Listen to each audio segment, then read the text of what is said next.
আসসালামু আলাইকুম। আমরা এখন আছি বাড়িতে, বাংলাদেশ এগ্রিকালচার রিসার্চ ইনস্টিটিউট, এবং এখানে ডক্টর মোহাম্মদ গোলাম ফেরদৌস চৌধুরী, উনি প্রিন্সিপাল সায়েন্টিফিক অফিসার। এবং আমরা যা জানি যে doctor Ferdous is one of the expert in the jackfruits production technology. কাঁঠালটা আমাদের বাংলাদেশে প্রচুর হয়, এবং আমরা যা জানি যে বাংলাদেশের আগে যে পরিমাণ কাঁঠাল উৎপাদন হতো এবং মার্কেটিং হতো, সেই তুলনায় কেমন জানি হয়তো একটু কমে যাচ্ছে মনে হচ্ছে। 10 বছরে কাঁঠাল উৎপাদনের সঙ্গে কি ধরনের পরিবর্তন হচ্ছে বলে আপনি মনে করছেন? কাঁঠালটা আমাদের জাতীয় ফল, এবং কেন জাতীয় ফল? কারণ এটা সর্বগুণে গুণান্বিত একটা ফ্রুট। এখানে সব ধরনের পুষ্টি উপাদান এবং আমাদের শরীরের জন্য যা প্রয়োজন সব কিছু কিন্তু কাঁঠালের আছে। জি। যেমন কাঁঠালে ভেজিটেবল মিট, এটা খুবই গুরুত্বপূর্ণ, প্রচুর পরিমাণে প্রোটিন রয়েছে আমরা দেখেছি। এবং এটিকে আমরা যদি উন্নত বিশ্বের দিকে তাকাই, দেখা যাচ্ছে কাঁঠালকে প্রসেস করে ভেজিটেবল মিটে তারা কনভার্ট করছে এবং এটা মার্কেটিং হচ্ছে। আমাদের দেশে আসলে সাম্প্রতিক যে কাঁঠালের যে উৎপাদন, সেটি মোটামুটি খুব বেশি যে বৃদ্ধি পেয়েছে এটা বলা যাবে না, কিছু ক্ষেত্রে হ্রাসও পেয়েছে। আচ্ছা। এবার হ্রাস পেয়েছে এই কারণে যে কাঁঠালের ব্যবহার যেটা আর কি, যেটা আমরা অনেক আগেই শুনেছি যে আমাদের সাধারণত কাঁঠালটা খায় কারা, একটু নিম্ন শ্রেণীর শ্রেণীর লোকজন, যাদের আয় ইনকাম কম, তারাই কিন্তু কাঁঠালটাকে আগে বেশি খেত। কনজামশনটা সেখানেই বেশিটা হতো। কিন্তু গত প্রায় 1 বা 2 দশক যদি আমরা চিন্তা করি, তাহলে দেখা যাচ্ছে বর্তমান যে প্রজন্ম, সেই প্রজন্মটা কিন্তু কাঁঠাল থেকে কিন্তু সরে গিয়েছে, অনেক সরে গিয়েছে। তার অন্যান্য কারণও আছে, যেমন একটা হচ্ছে যে কাঁঠালের যে উৎপাদন যে সময়টা হয়, সেই সময় কিন্তু আমাদের আমের উৎপাদনটা হয়ে থাকে, এবং আমের উৎপাদন কিন্তু অনেক বৃদ্ধি পেয়েছে। আর আমরা জানি যে আমাদের যে উৎকৃষ্ট মানের যে কাঁঠাল, সেই কাঁঠালটা মূলত গাজীপুর অঞ্চল বেশি হয়ে থাকে। গাজীপুর আছে, কিন্তু উত্তরবঙ্গের দিনাজপুর অঞ্চল, এদিকে আপনার যশোর, নাটোর, নওগাঁ, পাহাড়ি অঞ্চলে বিশেষ রাঙ্গামাটি, বান্দরবান, খাগড়াছড়ি প্রচুর পরিমাণে কাঁঠাল হয়ে থাকে। আর ময়মনসিংহ এবং গাজীপুরের কাঁঠালটা উৎকৃষ্ট মানের কাঁঠাল। এই কাঁঠাল কিন্তু এক্সপোর্টও হয়, রপ্তানিও হয়, কিন্তু সেই রপ্তানিটা কিন্তু আশাব্যঞ্জক নয়। আমরা যদিও সরকার বিভিন্ন রকম কার্যক্রম গ্রহণ করেছে, যেমন আমরা জানি যে রপ্তানির জন্য একটা গুরুত্বপূর্ণ গুড এগ্রিকালচার প্র্যাকটিস, সেটা কিন্তু ইমপ্লিমেন্ট হওয়া শুরু হয়েছে, কিন্তু তারপরেও কিন্তু সেই হারে রপ্তানি এটা হচ্ছে না। উন্নত জাতের চারা প্রাপ্তির ক্ষেত্রে কি ধরনের সীমাবদ্ধতা আছে বলে আপনি মনে করছেন? জলবায়ু পরিবর্তনের কারণে কাঁঠাল উৎপাদনে কি ধরনের প্রভাব পড়ছে? মাটির উর্বরতা বা পুষ্টি ব্যবস্থাপনা কতটুকু চ্যালেঞ্জ হিসেবে কাজ করছে, এবং সেচ সুবিধার জন্য সীমাবদ্ধতা কাঁঠাল উৎপাদনে কতটা প্রভাব ফেলে বলে আপনি মনে করছেন? আসলে আমরা যদি ক্লাইমেট চেঞ্জকে চিন্তা করি, তাহলে এটা কাঁঠালের উপর উৎপাদনটা কিছুটা হ্রাস পেয়েছে। আবার হচ্ছে যে কাঁঠালের কিছু রোগ যেটা আর কি, যেমন গামোসিস রোগটা এখানে বৃদ্ধি পেয়েছে, এবং এটা কোনো পরিচর্যা নাই, কৃষক একদম পরিচর্যা করতে আগ্রহী না।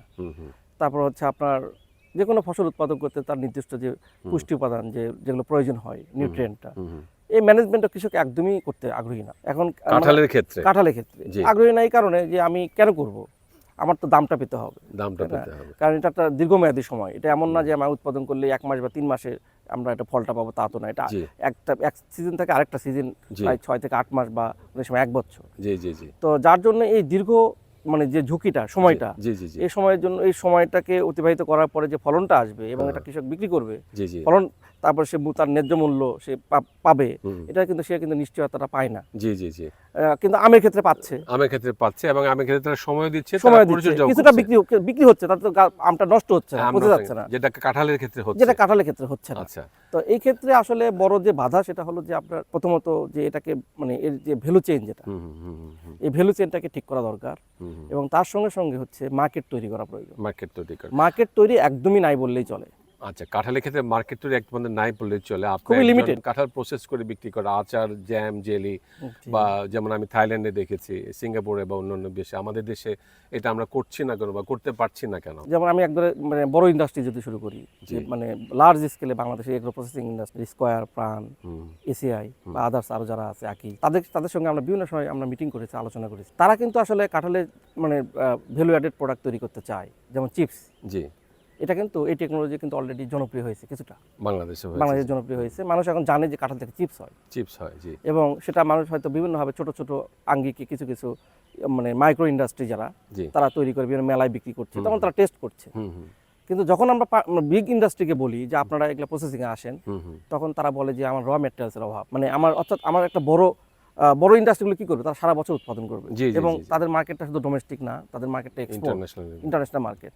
তো এই বোথ মার্কেটের মার্কেটকে যদি মানে মার্কেটের যে চাহিদাটা, এই ডিমান্ড ফুলফিল করার জন্য তাদের যে পরিমাণ র মেটেরিয়ালস এবং কোয়ালিটি র মেটেরিয়ালস প্রয়োজন সেটা কিন্তু নাই, সেটা অভাব হয়েছে। জি জি জি, কারণ তার তো বিরাট একটা বাগান প্রয়োজন। জি অবশ্যই, তো ওইরকম বড় বাগান নাই, হ্যাঁ, আবার কোয়ালিটি উৎপাদনও নাই। আচ্ছা, এটা একটা বড় বাধা বড় ইন্ডাস্ট্রির জন্য। জি জি জি জি। আর ছোট ইন্ডাস্ট্রি যদি বলি আমরা, তাহলে কিন্তু আমাদের অনেক অপরচুনিটি আছে। অপরচুনিটি আছে। কাঁঠালের কত অংশ আসলে মানে বাংলাদেশে নষ্ট হয় বা খাওয়ার উপযোগী আমরা খাই না বা আমরা ফেলে দিতে হয়, এটা আমাদের সর্বশেষ যে সঠিক ভালো একটা তথ্য বলেছেন আপনি কোশ্চেনটা, যে আসলে আমাদের কাঁঠালের যে উৎপাদন যা হয়, আমরা দেখেছি যে 45% পর্যন্ত অপচয় হয়। 45% পর্যন্ত। তবে কিছুটা কমেছে সাম্প্রতিক, কিছু এগ্রো প্রসেসিং প্রোডাক্ট ডেভেলপমেন্ট হওয়ার ফলে এবং কিছু প্রমোট হচ্ছে, এগুলো হওয়ার ফলে এই লসটা হয়তো 4 বা 5% কমতে পারে। অর্থাৎ তার মধ্যে এখনো কিন্তু 40 মধ্যে আছে, আমরা মনে করি 40% মধ্যে রয়েছে। তবে এটার স্কোপও আছে, কারণ আমরা যদি আমাদের ছোট ছোট ইন্ডাস্ট্রি, বিশেষ করে মাইক্রো কটেজ ইন্ডাস্ট্রিকে যদি আমরা স্ট্রেনথেনিং করি, তাহলে কিন্তু এই কাঁঠালের অপচয়টা ব্যাপক কমানো সম্ভব একদিকে। দ্বিতীয় হচ্ছে তাদের আয় ইনকামও তৈরি হবে, এখানে কর্মসংস্থানের সুযোগ আছে, লসটা কিন্তু ড্রাস্টিক্যালি কিন্তু রিডিউস হয়ে যাবে। কৃষকদের মধ্যে আধুনিক কাঁঠালের চাষ প্রযুক্তিগতভাবে তাদের ক্ষেত্রে তারা কোনো সমস্যা রয়েছে বলে আপনি মনে করছেন? হ্যাঁ, এটা খুব ভালো একটা আপনি প্রশ্ন করেছেন, যে আসলে আমি যেটা বলেছি কোয়ালিটি উৎপাদন, অর্থাৎ আমরা কোয়ালিটি বলতে বুঝি যে 12 মাসে একটা হচ্ছে রাউন্ড দ্য ইয়ার তার প্রোডাকশন দরকার, জি, এবং হচ্ছে সেক্ষেত্রে 12 মাসে কাঁঠালটা খুব গুরুত্বপূর্ণ। কিন্তু এই কাঁঠালে কিন্তু ওইভাবে চারা পাওয়া যাচ্ছে না, তো সেই ক্ষেত্রে এখানে চারা উৎপাদনে গুরুত্ব দেওয়া খুবই গুরুত্বপূর্ণ। তারপর দ্বিতীয় হলো ইনভেস্টমেন্ট, একটা বিগ প্রয়োজন। ইনভেস্টমেন্ট কিন্তু আমাদের এগ্রো প্রসেসিংয়ে খুবই কম ইনভেস্টমেন্ট। আমরা দেখেছি যে আসলে এই এত অল্প টাকা ইনভেস্ট করে আমরা বিগ একটা এগ্রো প্রসেসিং মার্কেট তৈরি করা ডিফিকাল্ট। তো এই ক্ষেত্রে আমরা মনে করি আমাদের যারা স্মল মাইক্রো এবং কটেজ ইন্ডাস্ট্রি আছে, তাদেরকে যদি আমরা সাপোর্ট দিতে পারি, কিছু যন্ত্রপাতি দেওয়া এবং স্পেসিফিক করে যন্ত্রপাতি দেওয়া, তাদের সঙ্গে ট্রেনিং দেওয়া, তাদের মার্কেটিংয়ের ব্যবস্থা করে দেওয়া, প্যাকেজিং ম্যাটেরিয়ালস, দক্ষতা উন্নয়নের জন্য যাবতীয় যা যা দরকার, এবং সেক্ষেত্রে তাদেরকে মার্কেট তৈরি করে দিতে হবে। আবার মার্কেট আপনার খুঁজতে হবে। একটা হচ্ছে মার্কেট তৈরি করা এবং আরেকটা হচ্ছে মার্কেট তৈরি করা। তো কাঁঠালের বিপণন ব্যবস্থার প্রধান দুর্বলতাগুলো কি কি আপনার আছে বলে মনে করছেন? কৃষকরা ন্যায্য মূল্য পাচ্ছেন না, এর প্রধান কারণ কি? হ্যাঁ, এটা আসলে খুবই গুরুত্বপূর্ণ, যে আসলে কাঁঠালের এই ন্যায্য মূল্য পাওয়া বা এগ্রো প্রোডাক্ট হিসেবে ডেভেলপ করতে গেলে আমি মনে করি যারা কৃষি বিপণনে যারা কাজ করছে, বিপণনের সঙ্গে যারা যুক্ত আছে, যাদের দায়িত্ব, তাদেরকে দায়িত্ব নিতে হবে। এরকমই যে যাদেরকে আমরা এন্টারপ্রেনার তৈরি করতেছি, মানে জ্যাকফ্রুট প্রসেসিং নিয়ে, তাদের প্রোডাক্টগুলোকে মার্কেটিংয়ের ব্যবস্থা করতে, সেটা অনলাইন হোক অফলাইন হোক, এবং সেটা বোধ দেশে এবং বিদেশে তাদের মার্কেট তৈরি করে দিতে হবে। মার্কেট তৈরিও করা এবং মার্কেট লিঙ্কেজ করা, এটা মার্কেটিং বা এটাকে প্রমোট করার জন্য একটা টেকনিক্যাল বডি তৈরি করতে হবে, যে যারা জ্যাকফ্রুট নিয়েই কাজ করবে, যেখানে পলিসি, এখানে রিসার্চ, এখানে ডেভেলপমেন্ট, এখানে এক্সটেনশন, মার্কেটিং, প্রাইভেট, এরকম একটা প্যানেল থাকা দরকার। প্রতিটা ফ্রুটস ভিত্তিক প্যানেল যদি না হয়, তাহলে আসলে এটা এই জায়গা থেকে আমার মনে হয় মানে মুক্তি পাওয়া বা এটার সমস্যাগুলো বের করে মানে সমাধান করতে অনেক সময় লাগতে পারে বলে আমার মনে হয়। কাঁঠালকে কৃষিভিত্তিক উদ্যোক্তা উন্নয়নের মাধ্যম হিসাবে কিভাবে ব্যবহার করা যেতে পারে বলে আপনি মনে করেন? এই কথাগুলো চলে এসে তারপর যদি আপনি একটু কাইন্ডলি বলতেন। যে আমি যেটা বলবো, যে আসলে অবশ্যই কাঁঠাল একটা বাণিজ্যিক ফল হিসেবে এটাকে ব্যবহার করা সম্ভব এবং প্রচুর সম্ভাবনা রয়েছে, কারণ যেহেতু এটা একটা largest fruits in the world.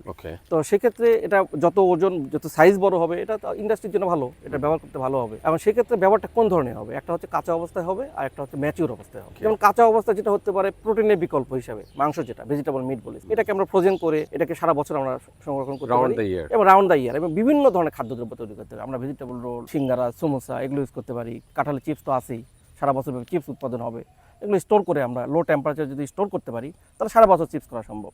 আমাদের বেশ কিছু উদ্যোক্তা কিন্তু এরকম তৈরি হয়েছে, যারা একদম ছোট পর্যায়ে এক বছরেই তারা কাঁঠালের চিপস বিক্রি করে 4 থেকে 5 লক্ষ টাকা, এবার ছোট্ট 2 থেকে 3 লক্ষ টাকা একটা মেশিন দিয়ে প্রসেসিং চিন্তা করি, তাহলে আমরা ভিনেগার তৈরি করতে পারি, কারণ ভিনেগার প্রচুর লাগে আমাদের খাবার। এরপরে আপনার হচ্ছে কাঁঠালের জেলি, কাঁঠালের জ্যাম, কাঁচা কাঁঠালের আচার খুবই জনপ্রিয়, খুবই জনপ্রিয়। এটি যে একবার খাবে সে আরেকবার খুঁজবে। এবং এটা কিন্তু অলরেডি বাংলাদেশে এখন বিভিন্ন এন্টারপ্রেনারের মাধ্যমে ছড়ায় যাচ্ছে, দেশব্যাপী ছড়ায় যাচ্ছে, এটা আমি জানি, আমার কাছে তথ্য আছে। এবং প্রতি বছর আমার মনে হয় এখানে প্রায় 20 থেকে 30 বা 40 লক্ষ টাকা কিন্তু শুধু কাঁঠালে আচার বিক্রি হচ্ছে। এবং চিপস আমাদের কাছে তথ্য আছে, 2 বছরে ছোট ছোট মাইক্রো এন্টারপ্রেনার তারা প্রায় 60 লক্ষ টাকা চিপস বিক্রি করছে, কাঁঠাল চিপস। খুব সুন্দর। তো তার মানে কি, তার মানে একটা পাকা কাঁঠালের যদি আমরা চিন্তা করি, তাহলে ম্যাঙ্গো, কাঁঠালের লেদার, যেটা কাঁঠাল সত্ত্ব বলি আমরা, আপনার ভিনেগার, জেলি, জ্যাম, কাঁঠালের জুস তৈরি করতে পারি, কাঁঠালের ক্যান্ডি হতে পারে। ওকে, হ্যাঁ, তারপর কাঁঠাল ড্রাইড প্রোডাক্ট। তো ড্রাইড প্রোডাক্ট একটু চ্যালেঞ্জ আছে, কারণ ড্রাই প্রোডাক্ট করতে গেলে কাঁঠালের কোষগুলো বড় বড় কোষ প্রয়োজন হয়। ওকে, সেই জন্য এটাকে মানে স্পেশাল প্রোডাকশন টেকনোলজি ব্যবহার করে বা কোনটা গ্রোয়ার্সের মাধ্যমে যদি করা যায় তাহলে কিন্তু ড্রাই প্রোডাক্ট করার সুযোগ আছে। অত্যন্ত সুন্দর ডক্টর ফেরদৌস, আপনি যে কথাগুলো বললেন, অনেক অপরচুনিটির কথা আপনি বলেছেন। তবে সব কথার শেষ কথা হচ্ছে যে মানুষকে কাঁঠালটা খেতে হবে। তো আমরা আশা করি যে সামনের দিনগুলোতে বা ভবিষ্যতে মানুষকে কাঁঠাল অবশ্যই খাবে। একটা বড় চ্যালেঞ্জের কথা আপনি বলেছেন যে কাঁঠাল যখন বাজারে আসে বা যখন ম্যাচিউরড হয় আমাদের দেশে, তখন কিন্তু আমটাও আসে।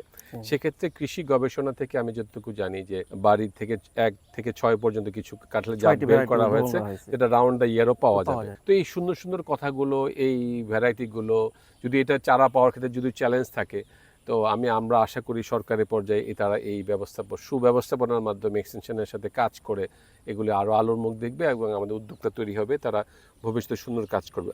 আন্তর্জাতিক মান quality and food safety standard পূরণে কী কী উদ্যোগ নেওয়া প্রয়োজন বলে আপনি মনে করছেন, এবং কোন কোন দেশে বাংলাদেশের কাঁঠালের রপ্তানির সম্ভাবনা বেশি বলে আপনি মনে করেন? আমরা জানি যে আমাদের ইউরোপে কাঁঠাল রপ্তানি অনেক আগে থেকে হচ্ছে, যেগুলো আমাদের সাবকন্টিনেন্টাল লোক যদি খায়, শুধু বাংলাদেশের লোক খায় এমন না। ওকে, কারণ এখানেও একটা বড় কনজাম্পশন আছে, Sri Lanka, Nepal, India, Bangladesh, even Philippines, Malaysia, এখানে এই কন্টিনেন্টাল লোকজন যেখানে আছে তারা কিন্তু এটা খাচ্ছে, সেখানে সুপার শপও আছে। জি, গুড। তবে আমরা যতটুকু আলোচনা করেছি যে ইউরোপে ব্যাপক চাহিদা আছে এবং ইউরোপের লোকজন যারা কাঁঠাল অনেকে তারাও খেয়েছে আমাদের এবং তারা এটা পেতেও চায়। তো যেটা সমস্যা সেটা হচ্ছে আমাদের ট্রান্সপোর্টটা, অর্থাৎ আমরা শিপমেন্টটা কিভাবে হবে।